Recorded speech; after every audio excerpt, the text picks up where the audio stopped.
Muito bom dia a todos, espero que estejam todos bem.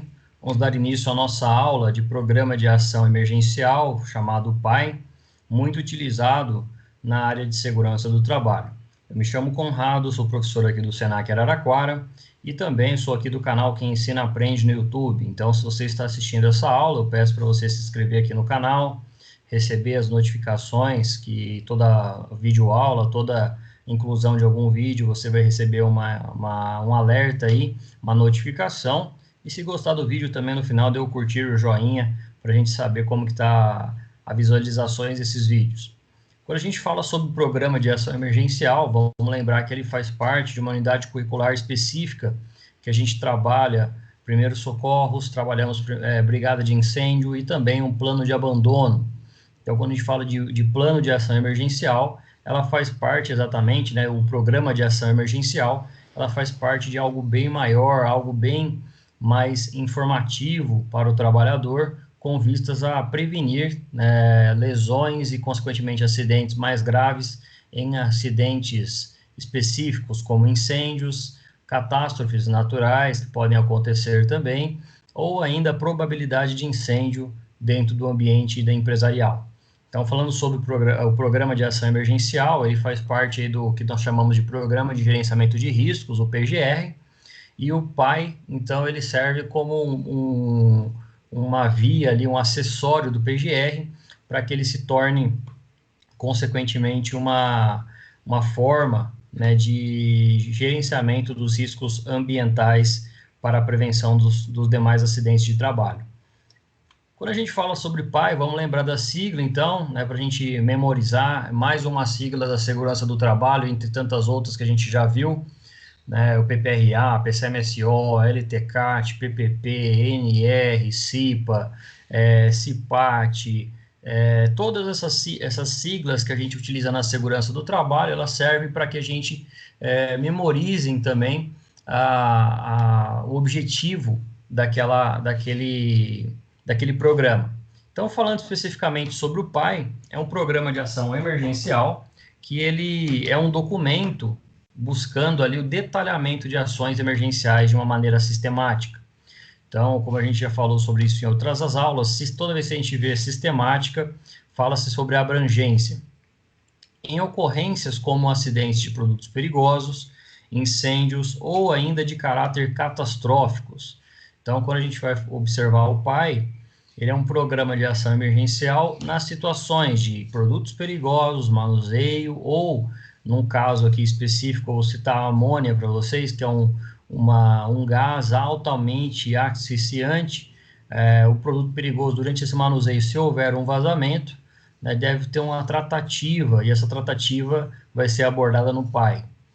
Além dos outros produtos perigosos, a gente também tem que tratar o programa de ação emergencial em casos de incêndio, né? Então, um prédio que tem ali a sua população fixa e flutuante, que a gente vai falar um pouquinho mais ali à frente, vai precisar ter o seu dimensionamento de uma brigada, assim como a gente viu o dimensionamento da CIPA, a gente precisa conhecer o dimensionamento de uma brigada, né? Quantos brigadistas é necessário ter naquela empresa e qual que é a ação de cada brigadista, né? Baseado em uma caracterização e ainda baseado na população fixa e flutuante daquela empresa, e além dessa população fixa e flutuante, qual que é a atividade econômica daquela empresa. Se for uma empresa, por exemplo, uma madeireira, a gente sabe que madeira ela pega muito fogo. Se for uma indústria de papel e celulose, ela é altamente combustível. E se for, por exemplo, uma empresa que ela tem armazenamento de produtos perigosos e ela faz acondicionamento, por exemplo, de gases, né? Gases que podem causar uma explosão ali, geralmente são gases derivados do petróleo, né? Então, toda vez que a gente observar a probabilidade de incêndio, a gente tem que conhecer também a atividade econômica daquela empresa. Se for um escritório, se for um supermercado, se for uma indústria, independente da atividade econômica, deve-se estruturar uma brigada de incêndio para a prevenção, né, de acidentes com fogo em altas proporções. Ou ainda nós temos aí os acidentes que podem ocorrer em caráter catastróficos. Quando a gente fala sobre catastrofia, né, ou um acidente ocasionado por uma característica catastrófica, vamos lembrar das forças oriundas da natureza. Vento, o excesso de vento pode ocasionar, por exemplo, uma rajada de vento e ocasionar um dano material, que pode ocasionar uma perda humana também. A gente vai falar, por exemplo, de danos e efeitos aí catastróficos, entre eles as inundações, né? Então, a gente precisa conhecer essas probabilidades e saber como agir nessas situações. Então, o programa de ação emergencial ela vai atuar especificamente nessas áreas de atuação. Produto perigoso, eu citei a amônia, mas a gente tem diversos produtos, né? O próprio GNV, né? O gás natural veicular, é um tipo de produto que, se ele for manuseado de maneira inadequada, pode ocasionar um acidente, né? Entre tantos outros, aí, como o famoso GLP, né? O gás liquefeito de petróleo, que a gente utiliza de maneira banal nas nossas casas, mas se utilizado de maneira inadequada pode ocasionar um acidente de caráter catastrófico também, né? Nós temos ainda os incêndios, que são diversas ocorrências de incêndios. A gente vai ter só a brigada de emergência para a gente entender, a brigada de incêndio, entender qual que é a dinâmica dessas áreas de atuação, ou ainda, né, os acidentes aí de origem natural, que podem ser ocasionados devido às forças da natureza, que a gente não consegue limitar essas ações, a gente não consegue, enquanto profissionais da segurança, preveni-las, né? Entretanto, a gente deve fazer de tudo, né? A gente não consegue eliminá-las, desculpa, mas a gente deve fazer de tudo para preveni-las. E o PAI, então, ele visa ações rápidas, né? Uma resposta rápida e prática, garantindo a segurança de todos que possam estar envolvidos ali com os riscos ambientais ou ainda com um evento de grande potencial de dano, né? Então, vamos lembrar aí de um acidente relativamente recente que nós tivemos há cerca de alguns dias atrás, né, numa cidade do Nordeste, né, se eu não me engano, Maceió, um supermercado ali que tinha diversos produtos armazenados, né, no seu armazém vertical. Houve ali uma colisão, né, tudo indica que houve uma colisão com uma empilhadeira, né, e a empilhadeira acabou atingindo uma estrutura daquelas de ferro. Semelhante a esses supermercados, né, atacadistas, né, que a gente tem ali diversos produtos empilhados dentro desses armazéns verticais. Durante essa colisão, né, houve ali um efeito dominó e atingiu todos que estavam presentes. Então, houve um grande potencial de dano, né? Vocês tiveram aula com o Carlos Roberto também falando sobre grandes potenciais de dano, como o fenômeno de Bhopal, né, o acidente de Bhopal. Nós temos outros exemplos ainda, como Chernobyl. Nós tivemos incêndios mais famosos aí, como o edifício Joelma, né, que nós tivemos aqui no Brasil, e ainda, né, o edifício Antraus também, que a gente não pode esquecer. Então, quando a gente fala sobre esses grandes potenciais de dano, são eventos que podem ser ocasionados por forças da natureza ou também por falha no levantamento dos riscos ambientais. Vamos lembrar aí de um outro acidente que ocorreu em Mariana, aconteceu depois de 2 anos em Brumadinho. Eu dou muito esse exemplo nas aulas de meio ambiente, mas não dá para a gente deixar de citar, né, que houve ali um evento com grande potencial de danos, né? Então, quando há esse evento, o ideal é que a gente faça o possível e o impossível para prevenir esses danos. Afinal de contas, as vidas estão em jogo, o patrimônio da empresa está em jogo, o meio ambiente está em jogo. Então, o nosso papel enquanto técnico de segurança não importa se salvar uma vida ou 1 milhão de vidas. O nosso papel enquanto profissionais da segurança é a prevenção, né, e, consequentemente, fazer ali que aqueles trabalhadores retornem para suas casas, seja 1 ou 1 milhão, independente da quantidade de pessoas. O PAI, né, ele tem um objetivo primário, que é orientar a população fixa e flutuante como reagir nas situações limites provocadas por acidentes. Então, o objetivo do PAI é orientar a população fixa e flutuante. O que é população fixa e o que é população flutuante? Nós vamos falar isso principalmente na área de brigada de incêndio. Nós vamos entender a população fixa, né? Nós temos lá, vamos pegar o exemplo do SENAC mesmo. Senac, aqui na unidade de Araraquara, nós temos por volta de 100 funcionários na unidade, divididas em 3 turnos. Então, esses 100 funcionários, eles se revezam ali durante o turno, né? Tem algumas pessoas que trabalham na parte da manhã, outros da tarde e noite, outros da manhã e tarde, enfim, tudo por um regime de escala. E quando a gente fala dessa população fixa, é a população que está presente no dia a dia, tá bom? Então, ela deve ser contabilizada, né? E em grande maioria dos casos, a população fixa é a minoria, tá bom? Da população daquele estabelecimento. Então, a população fixa, né, ela é a população que está ali presente no dia a dia, que faz parte do cotidiano daquela empresa. Já a população flutuante, no caso, a gente pode citar alunos, podemos citar ali fornecedores, prestadores de serviço, podemos citar, por exemplo, um palestrante que vai ali ministrar uma palestra, alguém que vai realizar um evento ali no Senac, utilizando a estrutura. Então, essa população flutuante é aquela população que ela não permanece numa maneira de uma forma cotidiana naquele ambiente. Então, quando a gente associa a população fixa e flutuante, observem aí que existe uma interação entre essa população. E aí, enquanto profissionais que estarão habilitados em elaborar esse PAI, né, esse plano, esse programa de ação emergencial, ele serve exatamente para cuidar, né, dessa população fixa e flutuante em casos de primeiros socorros, brigada de incêndio e ainda o abandono de área, que é uma parte do PAI que a gente vai ver ao longo da aula.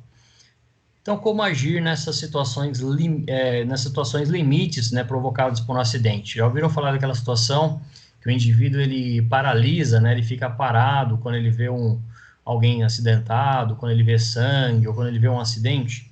Essas pessoas, elas podem fazer parte de uma brigada, elas podem fazer parte de uma elaboração aí do PAI, todavia, né, elas devem ser utilizadas de acordo com a sua potencialidade.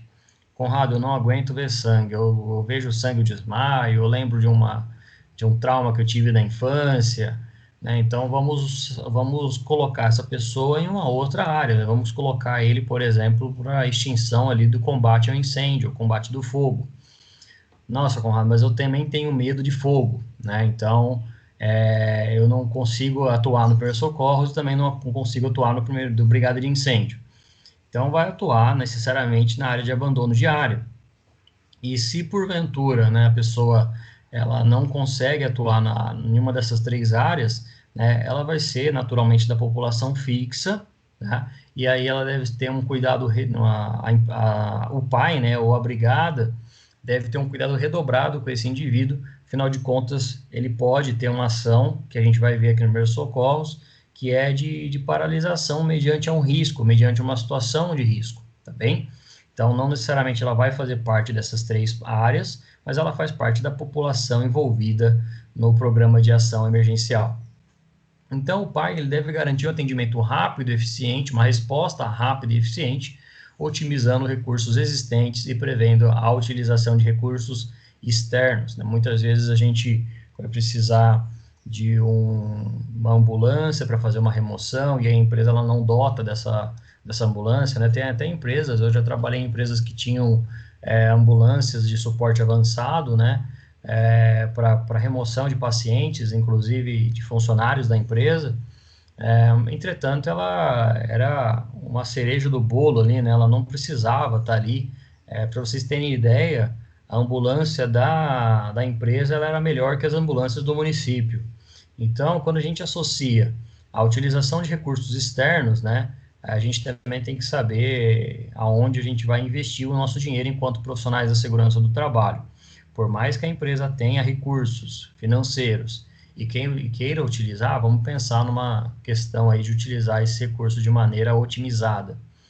E aí o que acabou acontecendo com essa ambulância é que ela era usada, né, era consequentemente emprestada, né, para o município, para ela fazer viagem, né, com esses pacientes, né, encaminhar esses pacientes para outro município. E então a ideia final ali foi a destinação, né, a doação daquela ambulância, na verdade uma troca, né, com a prefeitura, uma troca de ambulância com o município e com a empresa para que a população, né, de um modo geral, ficasse ali sendo melhor suprida, né, em relação à saúde. A brigada de incêndio, vamos lembrar, né, até está escrito errado aqui, depois eu vou arrumar, é a brigada de incêndio. Quando a gente fala sobre brigada de incêndio, vamos lembrar que ela vai atuar no princípio de incêndio. Após o incêndio, ele já está ali estabelecido, já está tomando todo o prédio, já não tem como retirar as vítimas daquele ambiente, não tem como salvar aquele ambiente. Esse é o papel do rescaldo, é o papel do corpo de bombeiro, tá bem? É o corpo de bombeiro que vai fazer ali a extinção ou ainda o acompanhamento do fogo.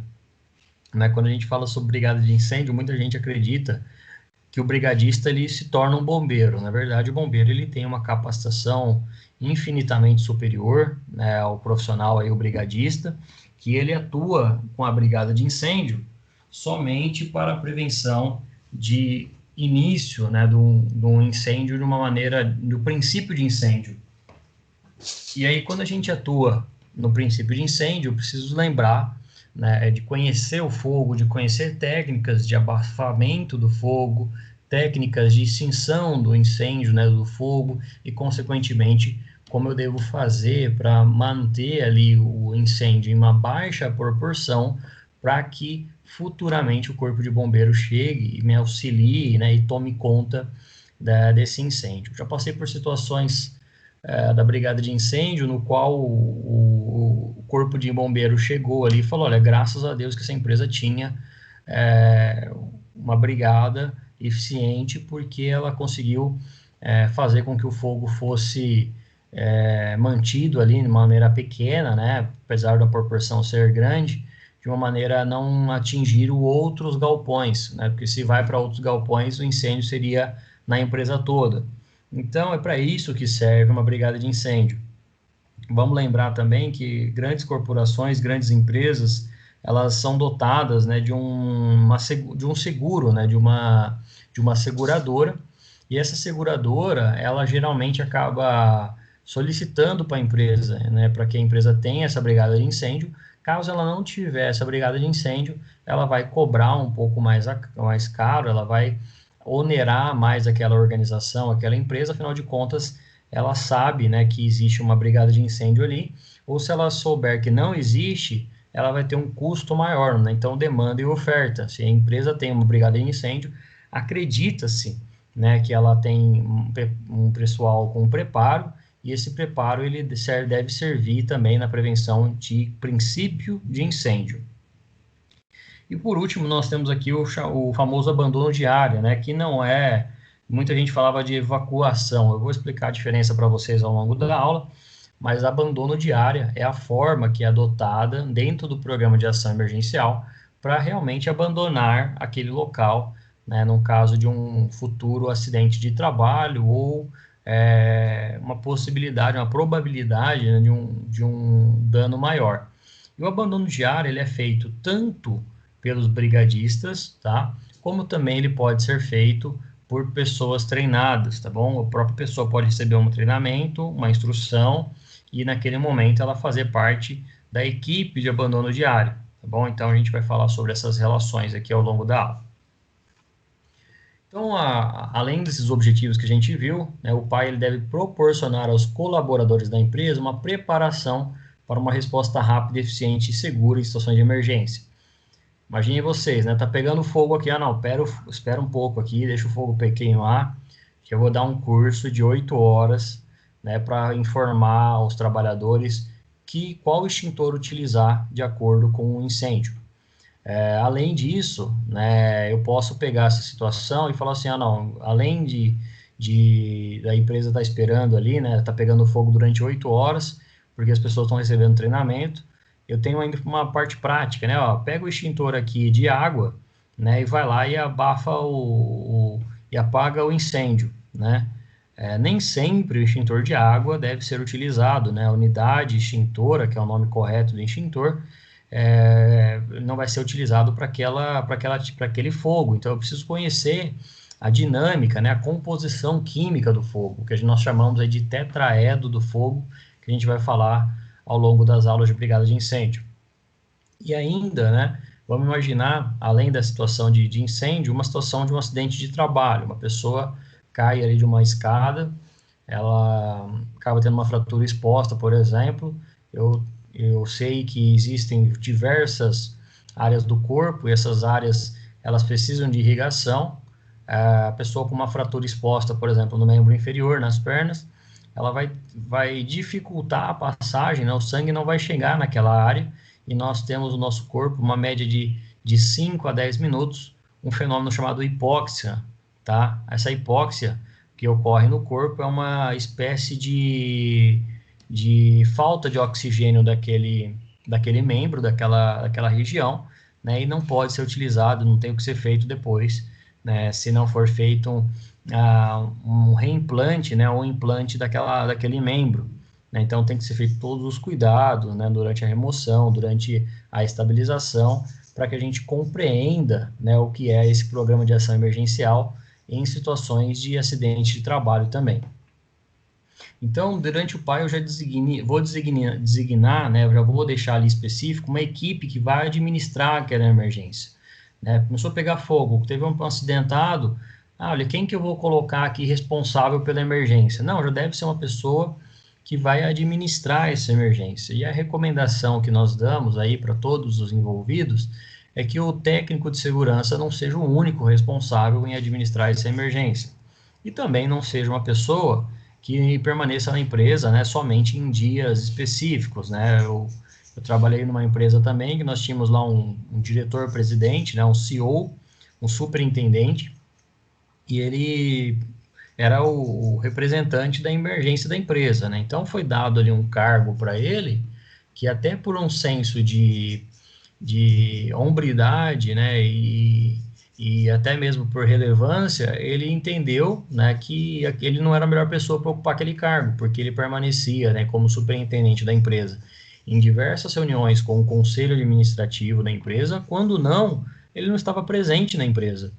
Então, de que adianta ele ser o responsável, ser diretor, superintendente, responsável por situações de emergência, né? A gente chama isso na área de primeiros socorros, aí, de brigada de incêndio, de capacete branco, né? O responsável pela segurança na área de emergência é o capacete branco.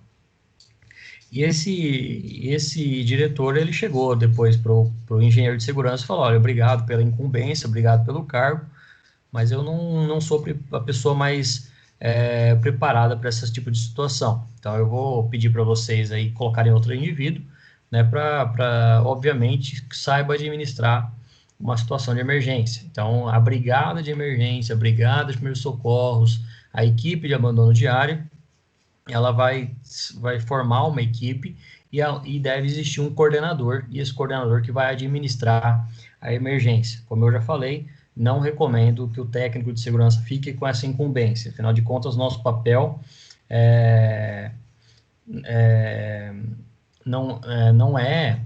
esse papel não é somente do técnico de segurança. O papel dele é envolver os outros envolvidos e multiplicar o conhecimento e a segurança do trabalho. Professor, Oi? entraria como acidente de trabalho se acontecesse alguma coisa? Desculpa, não entendi. O acidente? Tipo assim, ó, um exemplo, pegou fogo, né? Aí tem a brigada. Se alguém se ferir, entra como acidente de trabalho? Sim, Ah, tá. sim, sim. Inclusive, Ana, eu falo isso no treinamento de brigada, né? Depende muito da empresa. Não existe uma norma regulamentadora que fale ali da necessidade da brigada de incêndio, né? A brigada de incêndio, ela vem de uma instrução de trabalho, uma instrução normativa, né, chamada também de IT, né, I de instrução e IT de trabalho, né, número 17 do Corpo de Bombeiros do Estado de São Paulo. Vamos lembrar que existem corporações em cada estado, né, e especificamente no Estado de São Paulo, a instrução 17, a IT 17, ela que dá base para a formação da brigada de incêndio aqui na empresa.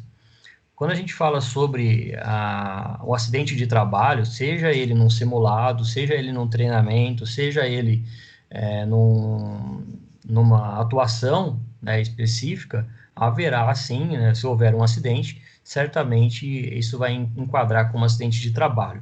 Só para vocês terem ideia, quando a gente vai fazer um simulado com os alunos do SENAC, lá especificamente aqui num campo de teste, todos os alunos, eles saem do SENAC, né, eles já saem um dia antes ali, a gente precisa pegar todos os informes, os nomes, RGs, e é feito um seguro para todos os alunos, né, se porventura, né, vão bater 3 vezes na madeira aí, para se porventura ocorrer um acidente.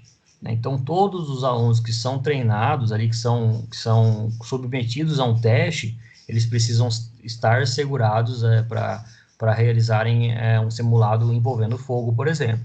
Por mais que a gente saiba que é uma pista de teste, que é um ambiente controlado, o acidente ele não dá aviso que ele vai acontecer, né? Ninguém sabe, ninguém premedita um acidente, né? Então, o acidente também ele precisa ser visto aí em todas as esferas possíveis e imaginárias, seja no ambiente simulado ou no caso aí de uma pista de teste, né? Então, deve-se observar uma relação da responsabilidade da equipe de atendimento a emergências, né? Então, estipular, né, quem vai fazer o quê e qual que é a responsabilidade da equipe. Não é momento de bater cabeça, não é momento da gente encontrar culpados, né, do que aconteceu, o que deixou de acontecer. Vamos lembrar que situações de emergência, como o próprio nome diz, né, é uma situação que ninguém esperava que fosse ocorrer, por isso que a gente deve estar preparado para tudo e para toda e qualquer situação. Pode haver erros, né, e eu faço essa pergunta e já respondo também. Quando a gente fala sobre os erros no ambiente de equipe de atendimento, um erro pode ocasionar uma ou mais vidas, né?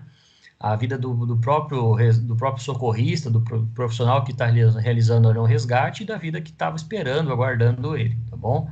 Então, vamos definir também as responsabilidades de cada membro de atendimento a emergências. Deve-se definir ainda os procedimentos a serem seguidos em caso de emergência, por isso que a gente estipula protocolos, né? O que vai ser feito? Olha, se eu tenho lá um incêndio em madeira, o que eu vou utilizar? Né? Eu posso usar o pó químico seco, que é um tipo de extintor? Você pode, tá? Mas, entretanto, ele não vai apagar o incêndio da maneira que deveria, tá bom? Por isso que a gente vai conhecer também as classes do fogo, né? O que é um incêndio, um incêndio classe A, classe B, classe C, essa separação aí que a gente tem dentro da área da brigada de incêndio. Deve-se documentar todos os recursos utilizados nas ações de controle e extinção de emergência, cumprindo as leis e normas vigentes. Vamos lembrar só aqui de documentar todos os recursos utilizados. Vamos simplesmente lembrar que um exercício simulado, o profissional da segurança do trabalho, ele deve utilizar esse exercício simulado como uma forma de documentar, né, que ele está realizando, né, um simulado, e esse simulado serve para mostrar que a equipe que ele treinou, que ele capacitou, que eles estão treinados e estão habilitados, tá bem? Então, quando a gente fala sobre a atuação de um brigadista, especificamente nessas ações, eu necessariamente preciso documentar simulado, eu tenho que ter certificado desses brigadistas, eles têm que ser revisados e reciclados ao longo dos anos também. Não adianta um brigadista entrou lá em 2000 na empresa, fez somente um curso, né, de 16 horas ali, e ele está treinado e capacitado para atuar em toda e qualquer situação. Né? Então, vamos lembrar especificamente que eu tenho que passar por revisões ao longo dos anos, né, especificamente nas equipes de atendimento a emergências. Posso fazer uma pergunta antes? Claro, claro. O brigadista, ele faz reciclagem? Faz, ele tem que fazer. Dando sequência aqui na aula de programa de ação emergencial, vamos falar sobre procedimentos em situações de emergência, né? Percebam que a gente vai mudar somente, né, o enunciado aqui, que é a elaboração, e vamos falar sobre esses tópicos que estão aqui abaixo. Todos os procedimentos em situação de emergência, né, devem ser elaborados conforme a tipologia, né, as características e a complexidade das instalações.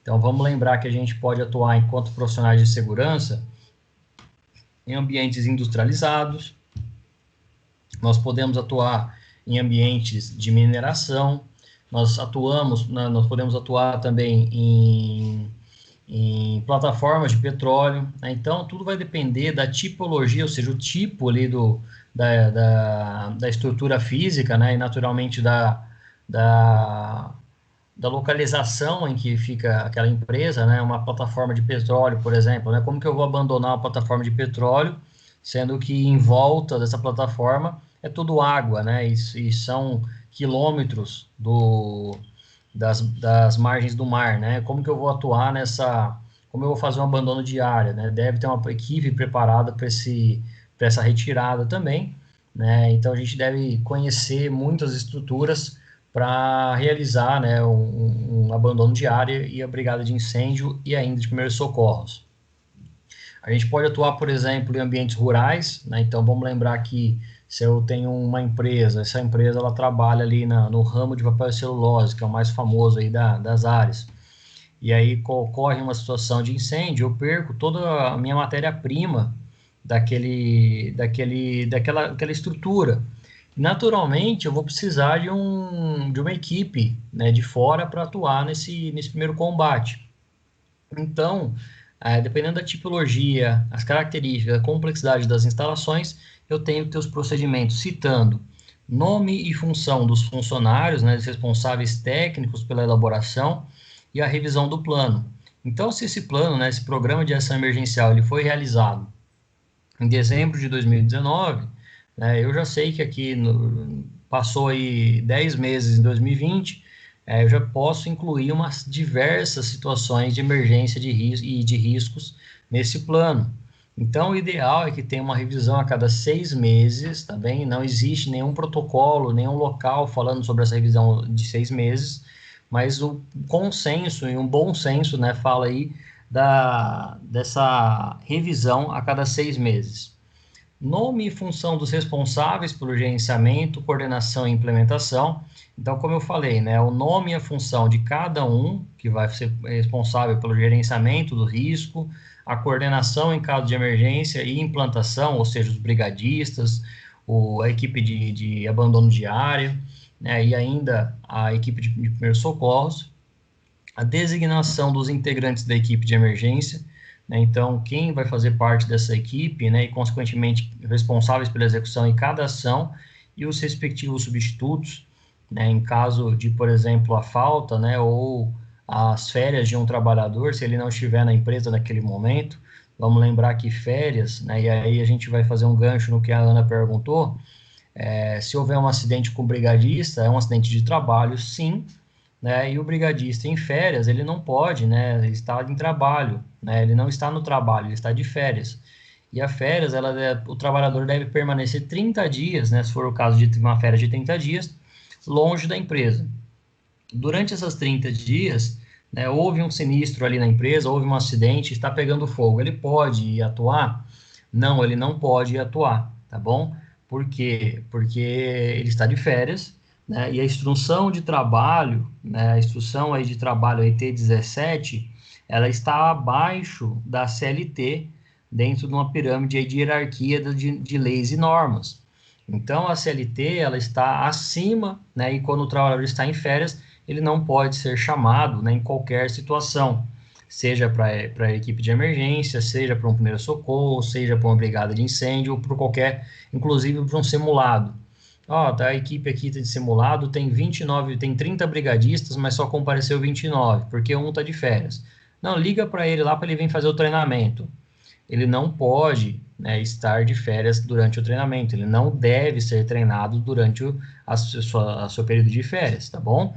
Vamos lembrar que nós temos aquela pirâmide chamada pirâmide de Kelsen, né, que fala sobre a relação das leis, normas e regras e, consequentemente, a Constituição Federal como o topo da pirâmide. Abaixo nós vamos ter ali a CLT e, por último, nós vamos ter as instruções técnicas, normas regulamentadoras, né, decretos, portarias, que fazem parte aí da nossa área de atuação. Então, sempre lembrar que a CLT vai estar acima, né, então não deve ter uma atuação especificamente durante as férias daquele trabalhador. Não, mas ele quer participar. Se você é técnico de segurança e permite, você está sendo permissivo, você está agindo com negligência, porque você sabe que ele está em férias, você conhece as leis, o trabalhador geralmente ele não conhece tanto de leis, regras e normas como o técnico de segurança do trabalho. Você não deve deixar ele atuar, tá bom? Ah, mas ele entrou aqui durante o incêndio e atuou. Se você viu e foi permissivo, você está agindo com negligência, tá bom? Então, o ideal é que ele fique longe do incêndio, longe do quilômetro da empresa, longe das redondezas da empresa, tá bom? Deve também ter ali um estabelecimento de possíveis cenários de emergência, com base nas análises de risco, descrição dos recursos necessários para a resposta de cada cenário contemplado. Então, quando a gente fala sobre estabelecimento de possíveis cenários de emergência, eu estou falando, por exemplo, num caso de incêndio, o que eu vou fazer em caso de um incêndio? Eu tenho que ter uma equipe treinada para isso, eu tenho que ter uma outra equipe treinada e habilitada para atuar na retirada de vítimas, né, e abandono da área consequentemente, e ainda tem que ter uma outra equipe treinada para reconhecer os sinais vitais, né, situações de emergência que vão envolver sinais vitais, por exemplo, batimento cardíaco, uma alteração no fluxo respiratório, né, umas respostas mal coordenadas em relação a perguntas e respostas, né, que dia que é hoje? Se a pessoa ela não te responder, ela pode estar pensando ali, mas ela vai fazer um cálculo, vai lembrar, hoje é dia 7 de outubro, beleza. Ela está com uma resposta cognitiva preservada. Agora, se você vai lá, coloca uma ponta de uma caneta na perna dela e ela não se movimenta, né? E ela não consegue ficar em pé, ela reclama de muitas dores nas pernas e na coluna, consequentemente, eu tenho que saber que eu tenho que dar prioridade para uma remoção daquela pessoa, né? E não colocar ela nos braços e sair correndo, né? Eu tenho que ter, obviamente, ali um preparo para isso e reconhecer as diversas situações e cenários de emergência. Com base na análise de riscos, né, e descrição dos recursos necessários para a resposta de cada cenário contemplado. Descrição dos meios de comunicação e dos sistemas de alerta. Então, o pai ele deve reconhecer que deve existir sinais de meio de comunicação e sinais de alerta. Nas primeiras aulas que nós tivemos, né, no Senac, eu mostrei toda a estrutura para vocês, mostrei ali na entrada da empresa, né, na entrada ali do atendimento, na entrada do Senac. Do lado esquerdo, atrás onde ficam as pessoas ali fazendo atendimento, existe uma central. E essa central de alarme, ela serve para informar se há algum ponto, né, de incêndio ou, consequentemente, alguma pessoa está chamando uma ajuda, tá bem? E por toda a unidade, há sinais ali, centros, né, de luminosos, que eles podem informar se está ocorrendo um acidente ou não. Se você vê aquela caixinha, né, escrito lá, em caso de emergência, quebre o vidro, aquilo é uma, né, de informar a central de alarme que ocorre uma situação, né, de um sistema de alerta. E os meios de comunicação são diversos. Cada empresa, ela monta e estrutura o seu, tá bom? A gente vai apresentar uma ideia para vocês aí ao longo das aulas, mas o meio de comunicação mais utilizado é o famoso telefone, tá bem? Então, em caso de acidente, o chefe da brigada é informado, seja por qualquer pessoa, né? Geralmente está lá, começa um sinistro, começa a pegar fogo, o porteiro ali da empresa, né? O vigilante, entra em contato com o chefe da brigada. O chefe da brigada ele vai tomar conta da situação, vai saber o que está acontecendo e vai informar as pessoas da brigada.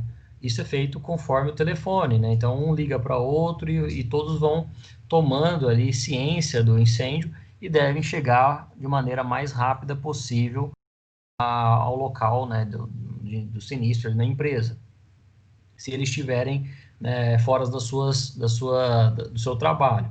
Agora, se eles estão ali dentro do ambiente empresarial, se estão dentro da empresa e começa a pegar o fogo, vamos lembrar que deve existir os pontos de encontro, que é uma forma de comunicação também. Então, o ponto de encontro são placas localizadas dentro de uma empresa, que elas destinam uma área para aglomeração ali de pessoas, tá? E a retirada rápida dessas pessoas. O ponto de brigada já é um ponto no qual a gente chama também de ponto de encontro, mas ponto de encontro da brigada, no qual a brigada vai encontrar, vai se encontrar naquele local, vai ter ciência do que aconteceu, do que está acontecendo e o que deve ser feito. Então, deve funcionar, né, uma espécie de um reloginho ali, cada um fazendo o seu papel, para que a engrenagem principal ali de combate, né, de uma ação emergencial, ocorra de maneira eficaz. Deve existir dentro do PAI uma elaboração de um cronograma, metodologia e registro da realização de exercícios simulados com evidências da sua realização, através de fotos e relatórios. Quando a gente fala de um cronograma, pessoal, vamos lembrar especificamente que a gente tem que ter cronograma para o PPRA, a gente tem que ter cronograma para o PCMSO, e no PAI não seria diferente.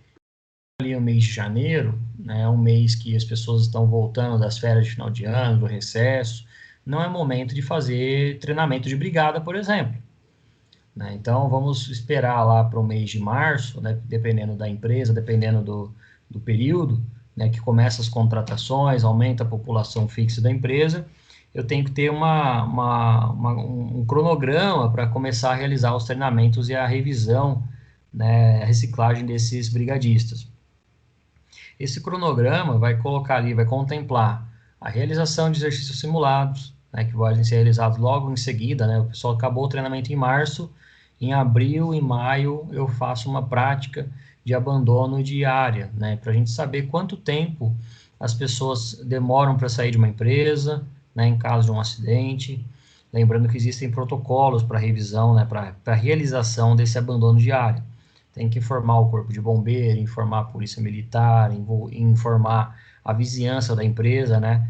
Imagina, você é vizinho numa empresa grande do lado da sua casa, começa a tocar a sirene ali, um sistema de alerta. A primeira coisa que você vai fazer é pegar a sua família, colocar dentro do carro e sumir, né? E tentar preservar a vida dos seus familiares, por mais que ocorra, né, um exercício simultâneo. Então, os vizinhos devem ser informados. O corpo de bombeiro também, né? Naturalmente, afinal de contas, os vizinhos vão começar a ligar para o corpo de bombeiro para falar que está um sinal de alerta, os funcionários estão saindo da empresa, né? Eu não estou vendo fogo, não estou vendo fumaça, mas estão saindo aqui. Então, o corpo de bombeiro tem que estar ciente, né? Através de um ofício, através de um protocolo, né? Não adianta falar, ligar 5 minutos antes no corpo de bombeiro e falar assim, ó, vai ter simulado aqui na empresa, se ligar aí, não se assusta não, que não é nada.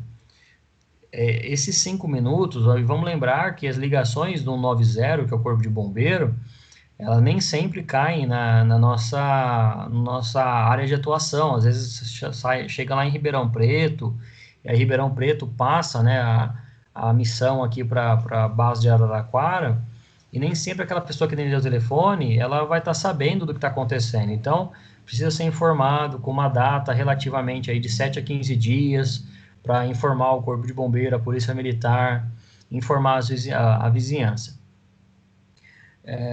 Além, né, dessas simulações, a gente tem metodologias para realizar e registro da realização desses exercícios. Então, por exemplo, uma situação aí de uma seguradora. A seguradora ela vai fazer um orçamento para a empresa de um seguro, igual você faz com o seu carro, com a sua moto, com a sua casa, né? Ela vai pedir evidências. E uma das evidências é o exercício simulado. Não adianta você fazer do dia para a noite, né, umas fotografias aí e mandar para essa seguradora. A seguradora ela vai pedir dos últimos 3, 4, 5 anos, por exemplo. E ela tem que ter feito, tem que ter elaborado esses exercícios simulados com evidência da sua realização. Então, fotos, certificados, relatórios que os trabalhadores foram certificados para atuar em situações de emergência. Procedimentos para cada cenário, né, contemplando a comunicação e como vai ser o acionamento das autoridades públicas, né, e desencadeamento de uma ajuda mútua, né, guardem essa palavra multa, porque a gente vai falar depois sobre plano de auxílio mútuo, né, de como que deve ser feito esse plano de auxílio mútuo, que faz parte do PAI, tá bom?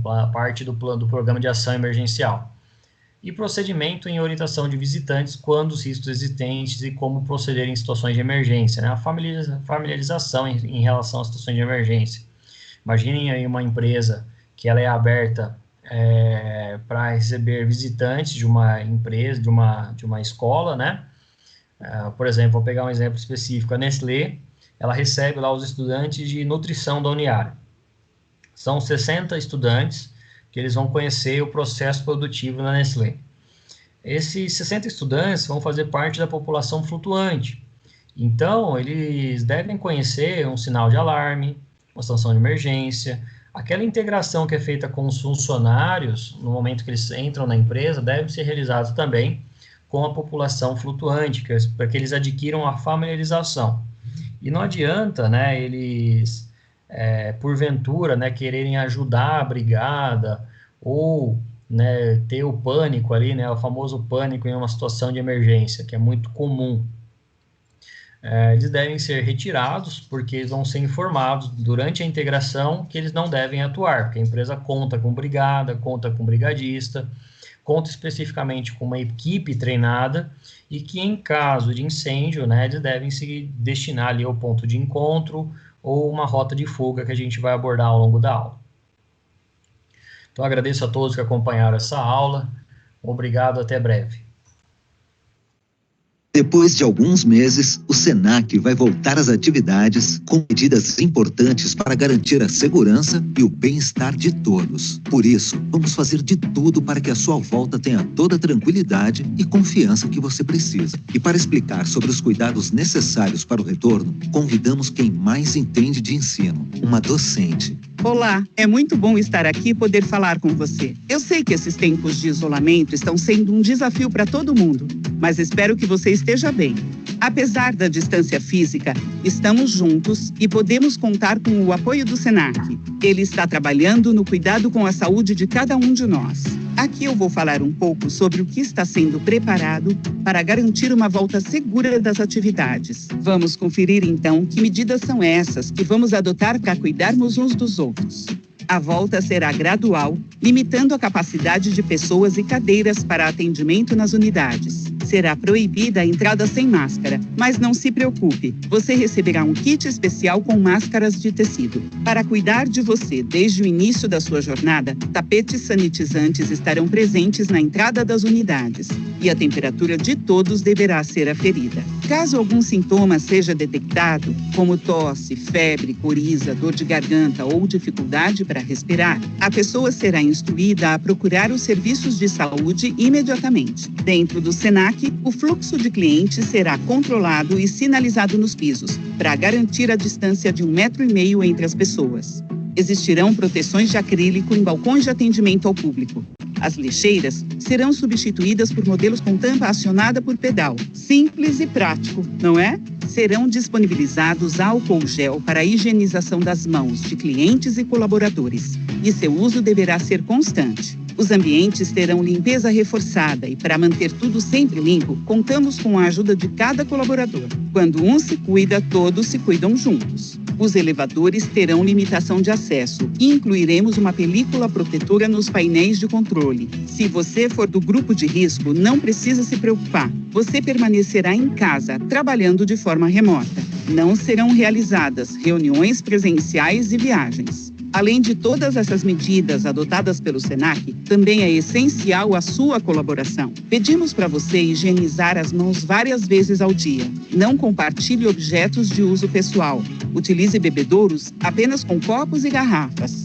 Troque sua máscara no período indicado. Pode parecer trabalhoso, mas é uma medida importante. Mantenha o seu espaço de trabalho limpo e com o mínimo possível de objetos pessoais. Para o ar circular, mantenha o máximo de janelas e portas abertas. Se precisar usar transporte público, use máscara, deixe janelas abertas e lembre-se de higienizar as mãos depois. E, finalmente, ao chegar em casa, mantenha todos os cuidados necessários para garantir o seu bem-estar e da sua família. Assim, todos ficam mais seguros. Caso você tenha alguma necessidade de acessibilidade ou cuidado especial, não se preocupe. Vamos garantir a melhor forma de você trabalhar com segurança. Além de tudo que foi falado aqui, a gerência de pessoal disponibilizará terá em seu portfólio um material autoinstrucional para o retorno ao trabalho com segurança e tranquilidade. Se tiver alguma dúvida, pedimos para você se comunicar com o gestor da sua área. Lembre-se, sua segurança e conforto são nossa prioridade. Obrigada por assistir a essa aula tão importante e uma ótima volta às atividades para todos nós do SENAC. Logo estaremos juntos de novo. Fique bem!